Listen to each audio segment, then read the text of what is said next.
Hi, this is Richard Jolliffe, and I'm really excited to be able to share with you today on Next Level Leadership. What we try to do in these broadcasts is to help you move forward a new level, a little bit. Even if it's just a little bit, then we've accomplished our goal. And so today we're going to be talking about teamwork and developing the team, and how we've been going through the different processes of working with team members and how to develop team members. And so I'm really excited to be able to share this with you today. I want to encourage you, if you would, to take time to make sure that you like or subscribe to these videos, if you would. We're going to be doing them every bi-weekly.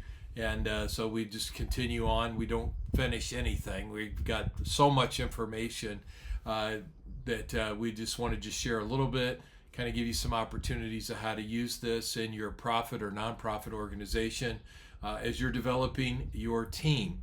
You've probably heard a few of these quotes before. Things like teamwork means that teamwork makes the dream work. Team, together, everyone achieves more. And all those are great quotes. But how do we develop a team around us? How do we develop people around us? And so one of the things I think, first of all, we have to do is we have to accept responsibility that we're here to empower those people that are around us, to bring the right people around us, to recruit the right people to help us, and then be able to take that to the next level, and how we can utilize that and develop that and empower those team members.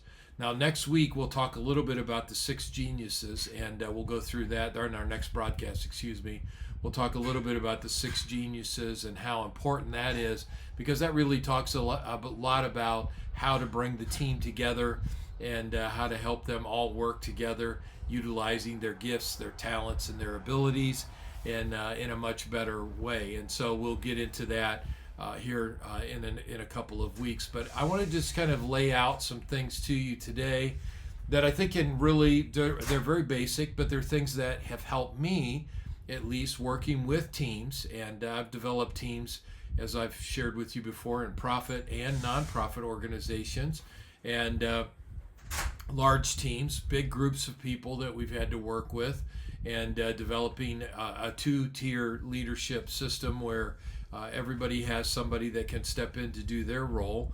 And so those are all important aspects of what we talk about when we develop teamwork, and how that we develop teamwork. And we talked to you a little bit about the M's that we use, the 5 M's that we use for developing: model, mentor. We talked about monitor. We talked about that after we have monitored the individual, how that we move them to the next level.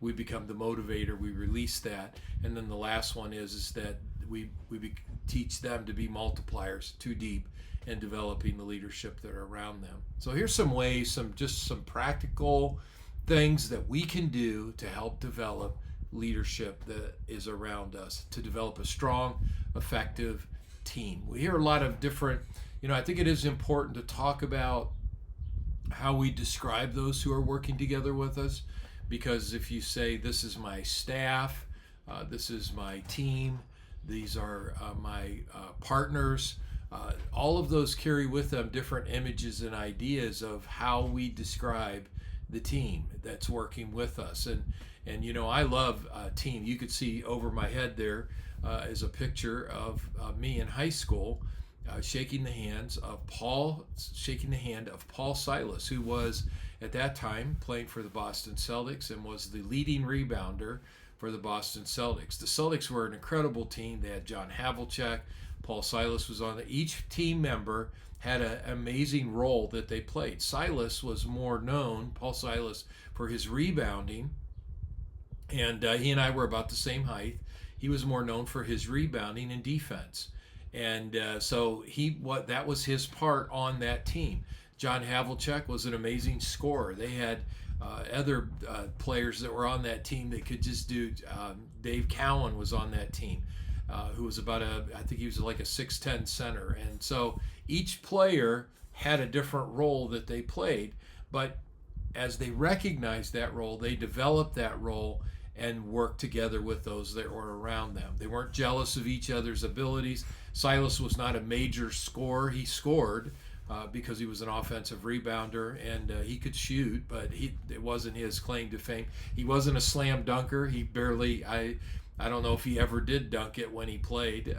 He was more just a guy that he was strong. In fact, I remember talking with him as a teenager and asking him, I said, so how do I develop my jumping ability so that I could be a better rebounder? And Paul Silas made the statement back to me. He says, don't worry about the jumping, worry about getting position and being strong and holding your position. And so that really was effective in my life. It made a big difference. And so when we talk about teamwork, we recognize that in that team, we're utilizing the different abilities, gifts, and talents. And like I said, we'll get into the 6 geniuses a little bit, but let's next time. But let's talk a little bit about some things that we can do to help those who are on our team. One is to provide the best possible support that we can for them. And what that means is we have to invest.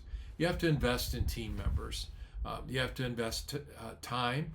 You have to invest talent. You have to invest, money. You have to be willing to put treasure to work to be able to help team members become better at what they do. You have to be able to get them in the right classes that they need to get into, the right trainings that they need to. If they need a life coach to help them, one of the organizations I work with, they utilize me as a life coach to be able to help them with their team members. And so, for that company to make that investment of having me work with someone maybe in their sales force is a great investment for them. But the return on investment, they call it ROI. The ROI is incredible because, one, if you lose a team member, there's so much great analysis that's been done on this.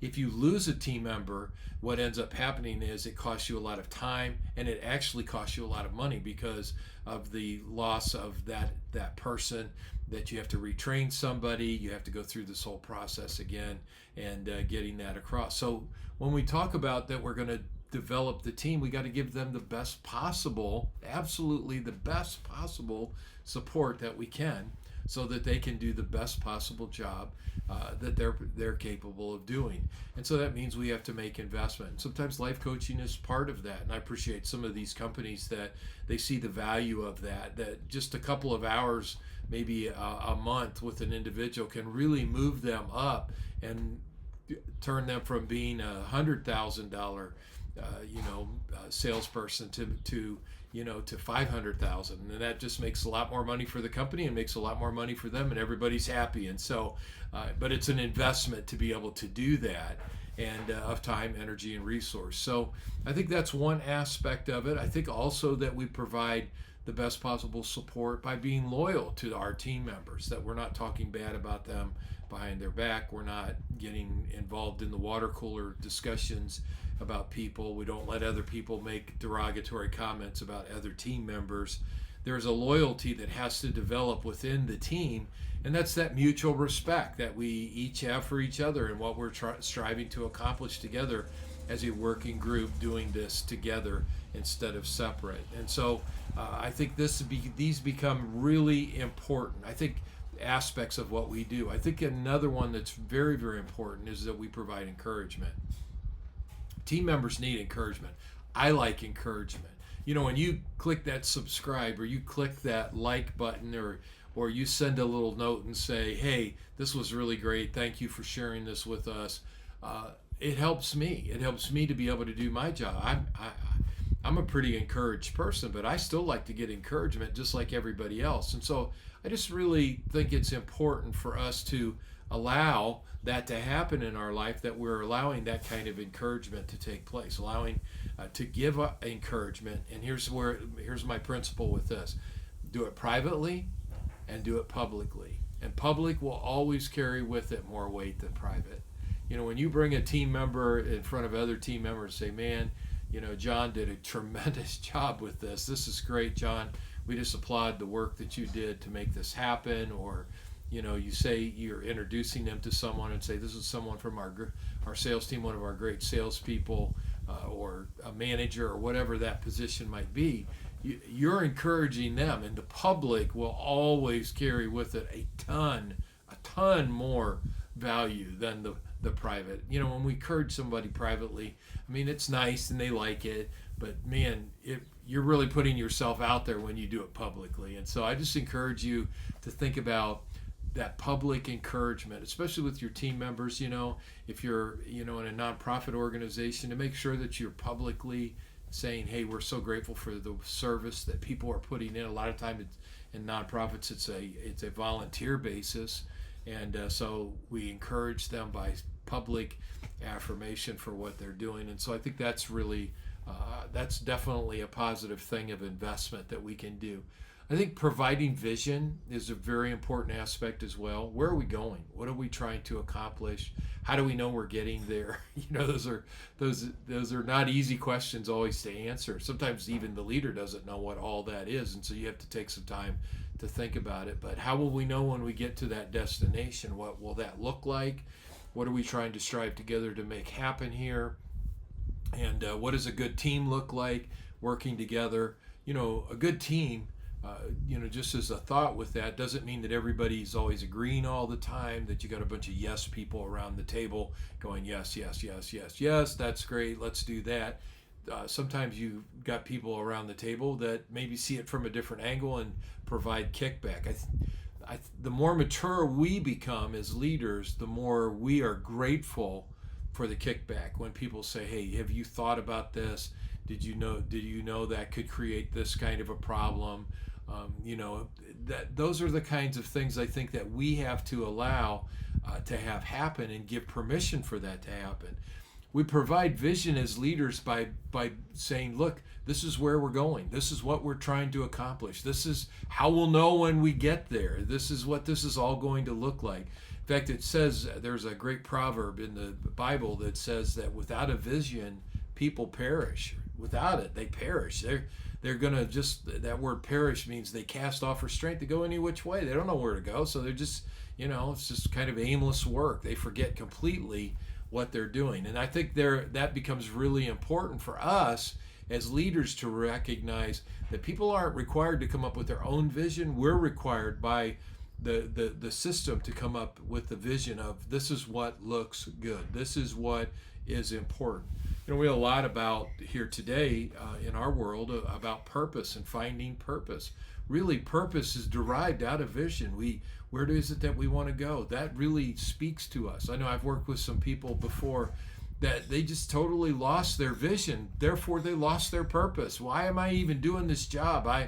Maybe I ought to get in a different line of work, or because they don't see the value. They don't see how important it is to what they do. And so when they get to what they bring to the table. And so that's important for us as leaders to provide that kind of vision, and then to provide a successful environment for people to work in. And as for us as leaders to do that, of course, that goes back again to making sure that people have the resources they need to do what they need to do, and giving them permission to be creative. We have to remember as leaders that success is birthed out of failure.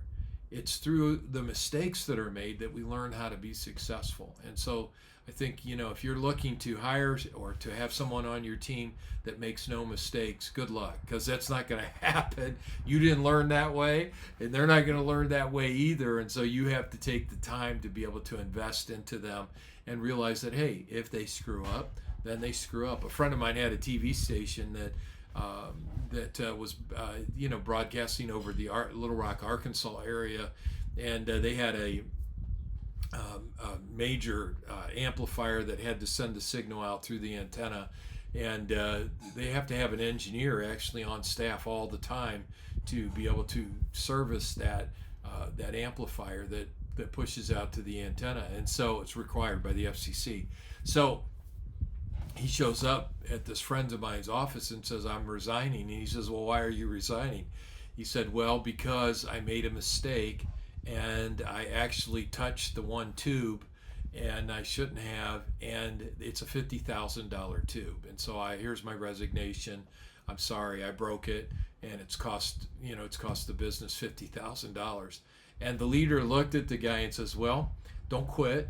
We need you. What you're doing is important. And you just learned a $50,000 lesson, And and he did, and never made that mistake again, I promise you. Those are, and what a relief, that he knew that he could keep his job. So these are the kinds of things I think that are important for us to recognize as we're developing leaders around us, that we're making those kinds of investment, and that we're creating a culture around us that's not necessarily saying, hey, go ahead and make a mistake, but if you do make a mistake, let's learn from the mistake and let's make sure that we don't make the same mistake over. I've just finished with this last thought, and that is that you as the leader have to be the role model.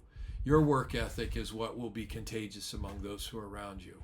And if you're really working hard to be knowledgeable of what your subject is, what your product is, what your company's producing, what you're trying to accomplish, then it becomes contagious among the people. Always more is caught than taught. Always. People watch what you do more than they listen to what you say. And so when they see you doing the work and you putting your time into it, and your energy and your resources, they're going to get on board as well. Before we go, let me encourage you. We'll be back next week, or in 2 weeks, and I'll be sharing with you a little bit more about this on developing the people that are around you, developing your team. Please take time to click on the like button, if you would, or the subscribe button. We'd love to have you just partner with us by watching. We're not going to be asking for funds for this. But if there's anything that we can do to help you in developing your leadership, feel free to contact us through the contact information that's here on our YouTube page or on our Facebook page as well. We'd love to be a part of helping you. All right, great. Well, this has been awesome. And make sure you subscribe, click the like, and you have a great day. Continue to lead.